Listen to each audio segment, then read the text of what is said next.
যদিও আমি পঞ্চপাণ্ডব বলাটা একদমই পছন্দ করি না, একদমই না।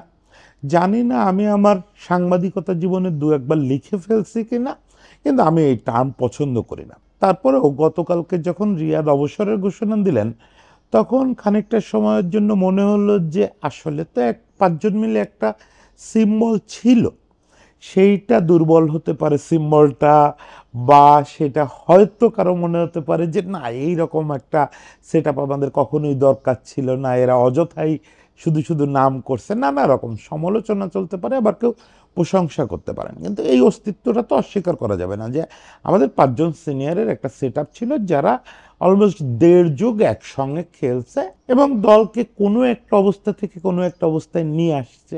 এবং সেই পাঁচজনের শেষ প্রতিনিধি হিসাবে রিয়াদ আনুষ্ঠানিকভাবে অবসর নিলেন। ফলে একদম অফিসিয়ালি আমাদের একটা যুগ শেষ হলো রিয়াদের এই অবসরের ভিতর দিয়ে। সেই জন্য মনে হলো যে এই পাণ্ডব কথাটা লিখি একবার। কিন্তু রিয়েলিটি হচ্ছে যে এখন যে প্রশ্নটা সবচেয়ে বেশি আসতেছে সোশ্যাল মিডিয়ায়, আমি গতকালকে থেকে দেখলাম যে রিয়াদেরকে আদৌ এই 18 বছর খেলার দরকার ছিল? এই 18 বছর খেলে কি কোনো উপকার হয়েছে? এই বিদায় বেলায় আসলে এই ধরনের রূঢ় প্রশ্ন নিয়ে আলাপ করাটা একটু অশোভন। তারপরেও আমার মনে হলো যে একটু ফিরে দেখা দরকার, আসলেই ফিরে দেখা দরকার। বাকি চারজনকে নিয়েই এই প্রশ্ন করার সুযোগ নেই, কিন্তু রিয়াদকে নিয়ে যখন প্রশ্নটা উঠছে, তখন আমরা ওই প্রশ্নের জায়গা থেকে একটু রিয়াদের ক্যারিয়ারটা ফিরে দেখি যে আসলেই তার কতটা দরকার ছিল বাংলাদেশের ক্রিকেটে। আমি দৃঢ়ভাবে বিশ্বাস করি বাংলাদেশের সাকিব, তামিম, মাশরাফি, মুশফিক, তাদের ক্যারিয়ার এক একজনের এক এক রকম। যেমন সাকিব যদি হাইটে এই জায়গায় হয়, বাকিদের সবাইকে আপনার হিসাব শুরুই করতে হবে এরকম জায়গা থেকে। মানে এই ডিফারেন্সটা অনেক বেশি। ফলে এই পাঁচজনকে এক করার কোনো সুযোগ নাই। আপনি যে একটা লাইনে পাঁচজনকে ব্যাখ্যা করে দিবেন, এইটা এই সরলীকরণের কোনো উপায় নেই। এই জন্য যারা যখন বলেন যে আমাদের সিনিয়ররা কোনো কামেন না, তখন এর মধ্যে সাকিবও পড়ে যায়, তামিমও পড়ে যায়। আবার যখন আমরা বলি যে আমাদের সিনিয়ররা একটা মহাযুগ পরিবর্তন করে গেছে, তখন এর মধ্যে রিয়াদও চলে আসে। তো এই এই সরলীকরণের আসলে সুযোগ নাই। তো বাকি চারজনের ক্ষেত্রে আমি বলতে পারি সাকিব যেমন যতদিন খেলছে, আমি ধরে নিচ্ছি যে সাকিব আর জাতীয় দলের হয়ে খেলতেছে না কখনোই, সেক্ষেত্রে সাকিব যতদিন খেলছে, সাকিব আসলে পৃথিবীর সবচেয়ে প্রভাবশালী ক্রিকেটারদের একজন হিসাবে খেলছে। তামিমকে যদি আপনি ইন্টারন্যাশনাল স্ট্যান্ডার্ডে বিবেচনা করেন, তাহলে তার পুরোটা ক্যারিয়ার জুড়ে এরকম ছিল না যে তাকে থাকতেই হতো। কিন্তু এটাও সত্যি যে তামিম তার ক্যারিয়ারের একটা উল্লেখযোগ্য অংশ সময় খুব ইন্টারন্যাশনাল স্ট্যান্ডার্ড পারফর্ম করছেন। ইন্টারন্যাশনালি কম্পিট করার মতো না, কিন্তু ইন্টারন্যাশনাল স্ট্যান্ডার্ড পারফর্ম করছেন। মাশরাফির ব্যাপারটা নানা রকম গ্রেস দিয়ে আমাদেরকে দেখতে হয় যে 2009 পর্যন্ত মাশরাফি অবশ্যই জেনুইন ফাস্ট বোলার হিসাবে বাংলাদেশের জন্য খুব উল্লেখযোগ্য একটা অ্যাসেট ছিল, মানে তাকে দরকারই ছিল আমাদের। কিন্তু 2009 থেকে 2014 পর্যন্ত মাশরাফি যে ওই ইন অ্যান্ড আউটের মধ্যে থাকা, ওই সময় আদৌ অন্য কোনো দেশ হলে মাশরাফি ইন্টারন্যাশনাল ক্রিকেটে টিকে থাকতো কিনা সন্দেহ। আবার এটাও সত্যি যে 2014-15 থেকে যে প্রবল প্রতাপে সে অধিনায়কত্ব দিয়ে অন্তত বাংলাদেশকে নিয়ে আসছে, দেখেন এটা তো অস্বীকার করার উপায় নেই যে এখনো পর্যন্ত বাংলাদেশ ক্রিকেট দল যেটুকু ইন্টারন্যাশনাল মান সম্মান অর্জন করছে, ওটা মাশরাফির অধিনায়কত্বে করছে। এটাও সত্যি যে মাশরাফি কিন্তু ওই সময় খুব গুরুত্বপূর্ণ বোলারও হয়ে উঠছিল। আমরা এই জিনিসটা প্রায় এড়ায় ফেলি। 2009 থেকে 2013-14 এই সময়টা মাশরাফির বোলিং ভালো ছিল না, কিন্তু মাশরাফি যখন ক্যাপ্টেন হলো, আমরা যেটা অনেক সময় হিসাব না করে বলে ফেলি যে ওই সময়টা মাশরাফি ক্যাপ্টেন কোটায় খেলছে। আপনি দেখবেন মাশরাফির ক্যারিয়ারের অন্যতম সফল বোলিং টাইম হচ্ছে ওই তার ক্যাপ্টেন্সির সময়টায়। শুধু মাশরাফির ক্যারিয়ারের সেরা হইলে তো হবে না, আসলে দেখতে হবে যে ওই সময় বাংলাদেশের জন্য সে দরকার ছিল কিনা। আমি সেইভাবে দেখতে চাই সব কিছু।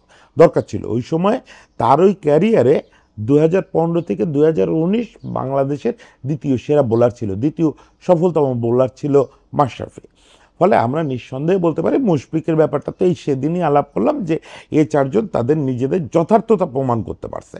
হয়তো পুরোটা সময় জুড়ে পারে নাই, সেটা পৃথিবীর খুব কম ক্রিকেটার পারে, খুব কম ক্রিকেটার পারে। তার যদি ক্যারিয়ার 12 বছরের হয়, দেখা যায় যে এর ভিতরে 7 বছর 8 বছর সে জাস্টিফাই করতে পারছে, বাকিটার সময় সে নামের জোরে চলে বা এই দুদিন পরে ফর্মে ফিরবে। বিরাট কোহলির মতো মানুষ, তাকেও 1-1.5 বছর ফর্মের বাইরে থাকতে হয়েছে। ফলে আপনি যদি ভাবেন যে কেউ 16 বছর ধরে খেলছে মানে 16 বছর সে জাস্টিফাইড ছিল স্ট্যাটিস্টিক্যালি, সেটা হয় না। এই জন্য এরকম নিষ্ঠুর সমালোচনা করাটা একটু কঠিন হয়ে যায়। তো আমরা একটু রিয়াদের ব্যাপারে সেটা একটু দেখতে চাই যে রিয়াদ যে 18 বছর খেললেন, এই 18 বছরের ভেতরে তাকে আসলে দরকার ছিল বা তার খেলাটা প্রয়োজন ছিল এরকম সময়টা কতটুকু সময়। আমি যদি একটু গ্রস স্ট্যাটিস্টিক্সের দিকে তাকাই তাহলে কয়েকটা পয়েন্ট বলতে পারবো যাতে মনে হবে যে না, রিয়াদ খুব উল্লেখযোগ্য ক্রিকেটার। তাই রিয়াদের একটা বিচিত্র রেকর্ড আছে, যেহেতু অবসর নিয়ে ফেললে এখন তো এটা রেকর্ড হয়ে গেল যে রিয়াদ একজন ক্রিকেটার যে তার ক্যারিয়ারের সবগুলো ইন্টারন্যাশনাল সেঞ্চুরি করছে আইসিসি ইভেন্ট। হ্যাঁ, রাচিন রবীন্দ্রর সামনে সুযোগ আছে এই রেকর্ড ভেঙে দেওয়ার। আমি নিশ্চিত যে রাচিন রবীন্দ্রর এখন 5টা আইসিসি সেঞ্চুরি, এইটা কয়েকদিনের মধ্যে আইসিসি টুর্নামেন্টের বাইরেও সে আরও গোটা 10 করে ফেলবে। ওর সেই ক্যালিবার আছে এবং ও সেটা করবেই। ফলে আমার ধারণা যে আর কিছুদিন পরে দেখা যাবে যে এই রেকর্ডটার মালিক রিয়াদ একাই, যে তার ক্যারিয়ারে সব সেঞ্চুরি আইসিসি ইভেন্টে করছে। এটা যেমন বলার মতো রেকর্ড, এটা বলে টিটবিটস, কিন্তু এটা খুব গর্বের কিছু না ভাই। 18 বছর ইন্টারন্যাশনাল ক্রিকেট খেলে আপনার মাত্র 4টা সেঞ্চুরি। হ্যাঁ, অবশ্যই অবশ্যই আপনি যখন মিরোস্লাভ ক্লোসা হন যে আপনি বিশ্বকাপ আসলেই গোল করতে পারেন, তখন সেটা অবশ্যই উল্লেখযোগ্য একটা পয়েন্ট। সেক্ষেত্রে ব্যাপারটা এরকম দাঁড়ায় যে বিশ্বকাপ ছাড়া আপনার কোনো গুরুত্ব নাই। রিয়াদ 4টা সেঞ্চুরি করছে, 4টাই আইসিসি ইভেন্টে, অবশ্যই এটা উল্লেখযোগ্য একটা ব্যাপার। কিন্তু 18 বছরে 4টা সেঞ্চুরি, এটা ভাবলেও খারাপ লাগে। 4টা সেঞ্চুরি বাদ দিলেও রিয়াদের কিন্তু যে স্ট্যাটিস্টিক্স, মানে যে অ্যাভারেজ, যে স্ট্রাইক রেট, কোনো কিছুই প্রুভ করে না যে 6-7 নাম্বারে তিনি অপরিহার্য ছিলেন। কিন্তু ক্যারিয়ারের শুরুর দিকে তারই দক্ষতাটা ছিল। দেখেন, রিয়াদের ক্যারিয়ারটা আপনি যদি একদম শুরুতে চলে যান তাহলে এই শেষ পর্যন্ত যে একটা নিরামিষ পরিণতি তার হয়েছে, এরকম হওয়ার কথা ছিল না। রিয়াদ আসলে 5-6 ব্যাট করার মতো ব্যাটসম্যান এবং তার সেই যোগ্যতা ছিল, শুরুর দিকে সেই পোটেনশিয়াল নিয়েই আসছিল এবং 3 নাম্বার বা 4 নাম্বার বোলার হিসাবে বল করার মতো বোলার। তার আসলে আরেকজন সাকিব হওয়া উচিত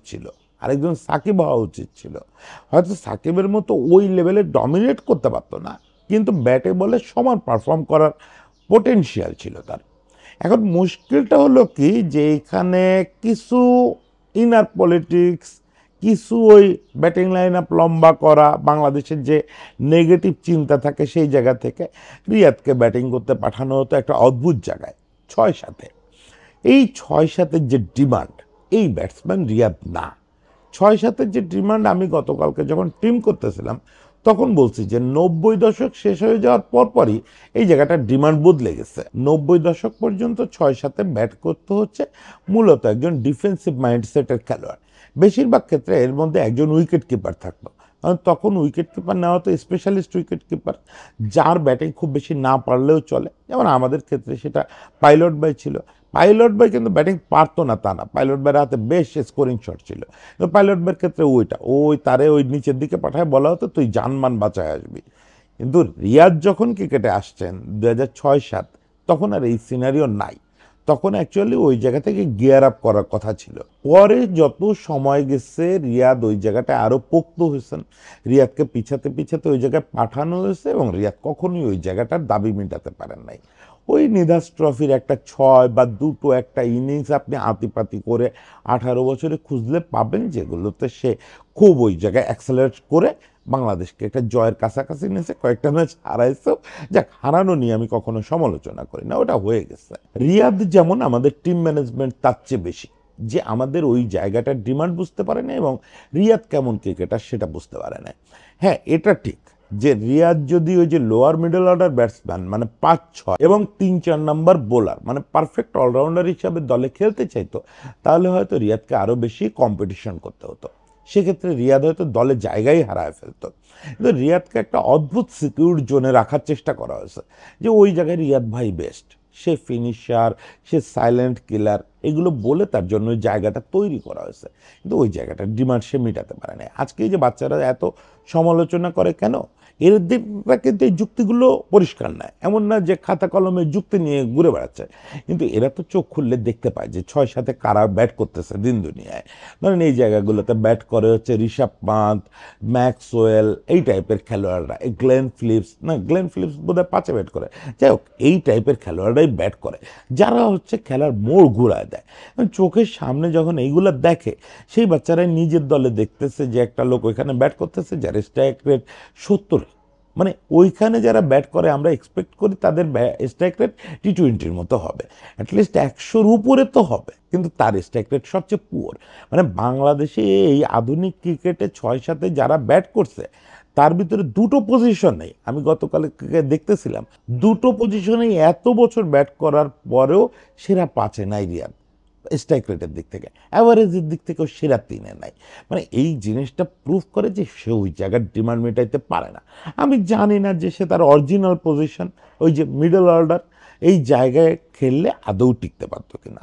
তবে রিয়াদকে সেই ট্রাইটা করা উচিত ছিল, এই যুদ্ধটা করা উচিত ছিল, তাহলে আজকে বিদায় বেলা এইসব কথা শুনতে হতো না তাকে। এই প্রজন্ম তাকে নিয়ে যে ট্রল করে, তাকে নিয়ে যে বিরক্তি প্রকাশ করে, এটা হচ্ছে রিয়াদ তার জায়গায় খেলে নাই। সেইটা তার পক্ষ থেকে যেটা বলা হয়, তার ফ্যামিলির পক্ষ থেকে তো খুব স্ট্যাটাস দেওয়া হয় যে রিয়াদ খুব স্যাক্রিফাইস করছে। এখন কথা হচ্ছে যে ধরেন আমি একটা স্যাক্রিফাইস করলাম, আমি সিদ্ধান্ত নিলাম যে আমি আজ থেকে ডাক্তারি করব, আমি আমার এই সাংবাদিকতা এবং কর্পোরেট লাইফ স্যাক্রিফাইস করলাম। এখন এই ডাক্তারি করতে গিয়ে কী হবে? আমি কি ডাক্তারি বুঝি? আমি কি ডাক্তারি পারি? আলটিমেটলি আমার হাতে কিছু লোক মারা যাবে। আমার দিক থেকে দেখলে এটা স্যাক্রিফাইস, কিন্তু যে টিমের ওই খেলতেছি বা যে সোসাইটিতে আমি কন্ট্রিবিউট করার চেষ্টা করতেছি, এটার জন্য এটা তো ধ্বংসাত্মক ব্যাপার। ফলে পার্সোনাল স্যাক্রিফাইস মানেই সেটা মহান কিছু তা কিন্তু না। সে স্যাক্রিফাইস করছে, অবশ্যই স্যাক্রিফাইস করছে, ব্যাটিং অর্ডারে তার এত নিচে খেলার কথা না, কিন্তু সে যে স্যাক্রিফাইসটা করছে তাতে তো আমাদের ক্ষতি হয়েছে, আর সে নিজের পজিশনটা সিকিউর করছে। আমি বারবার যেটা বলার চেষ্টা করতেছি যে সে যদি 5-6 নিজের কম্পিটিটর রাখতো তাহলে হয়তো টিকতে পারতো না। সেক্ষেত্রে আমি বলতে পারি যে কার কাছে জায়গাটা হারায়, তো শুরুতেই সে নাঈম ইসলামের কাছে জায়গাটা হারায় ফেলতো, যে নাঈম ইসলামরে আমরা আদৌ আর জায়গা দিলাম না। তখন যেটা হতো, নাঈম ইসলাম ওই জায়গাটা কন্টিনিউ করতো, রিয়াদকে অনেকটা সিকিউর করার জন্য ওইখানে পাঠানো হয়েছে। ফলে আমি একটু নির্দয় হয়ে বলতে চাই যে, আবারও বলি যে এই 5 জনকে জেনারেলাইজ করা যাবে না, এইটা শুধু সিনিয়রিটি বা একটা প্রজন্ম, এই জন্যই 5 জনের নাম একসঙ্গে আসে। এছাড়া তাদের স্কিল সেট, তাদের অবদান, তাদের গুরুত্ব কোনো কিছু এক না, কোনো কিছু এক না। 5 জন 5 জায়গায় আছে এই ইতিহাসের। ফলে 5 জনকে আমি এক করতেছি না। তবে বাকি 4 জনের একটা জিনিস ঠিক, যে ক্যারিয়ারটা তারা দিয়ে গেল বাংলাদেশকে, এই ক্যারিয়ারটার বড় অংশই জাস্টিফাইড। কিন্তু রিয়াদের ক্ষেত্রে এই কথাটা বলতে আমার কষ্ট হচ্ছে, এই কথাটা খুঁজে পেতে আমার কষ্ট হচ্ছে। তারপরেও রিয়াদের প্রতি আমার শ্রদ্ধা। মানুষ, আমি ওই যুক্তিতে বিশ্বাসী না যে ভালো মানুষ হলে আপনি জাতীয় দলে খেলবেন। জাতীয় দলে খেলা না খেলা সেটা তো আলাদা বিতর্ক, সেটা তো এতক্ষণ বললাম। তবে আমি যত ক্রিকেটারের সঙ্গে মিশছি, যতজন এই টপ লেভেল ক্রিকেটারের সঙ্গে মিশছি, অবশ্যই আমাকে এটা সার্টিফাই করতে হবে, রিয়াদের মতো ভালো মানুষ আমি খুব কম দেখছি। তাকে নিয়ে অনেক সমালোচনা হচ্ছে, হয়, সেই শুরু থেকে হয়ে আসতেছে। আমি যখন সাংবাদিকতা করছি তখনও দেখছি রিয়াদ এই সমালোচনাগুলো কখনো গায়ে মাখেন নাই। মানে রিয়াদকে প্রেস কনফারেন্সে আমি কালকে স্ট্যাটাসে বলছি যে ভাই, আমি নিজেও হয়তো আপনাকে কখনো কখনো বিলো দ্য বেল্ট আহত করছি, এটা সত্যি। আমি করছি কিনা, আমি গায়ে নিছি জিনিসটা, কিন্তু আমি হয়তো করি নাই। আমি সবসময় চেষ্টা করি কাউকে বিলো দ্য বেল্ট আঘাত না করার জন্য, তারপরেও করে ফেলছি কিনা জানি না। তবে অনেকে করছেন, অনেকে করছেন, এবং যারা করছেন তারা খুব অন্যায় করছেন তা না। কিছু কোশ্চেন উঠছে প্রেস কনফারেন্সে যেগুলো তাকে সামলাইতে হয়েছে, অন্য যে কেউ হলে খেপে যেত, অন্য যে কেউ হলে খেপে যেত, এটা আমি গ্যারান্টি দিয়ে বলতে পারি।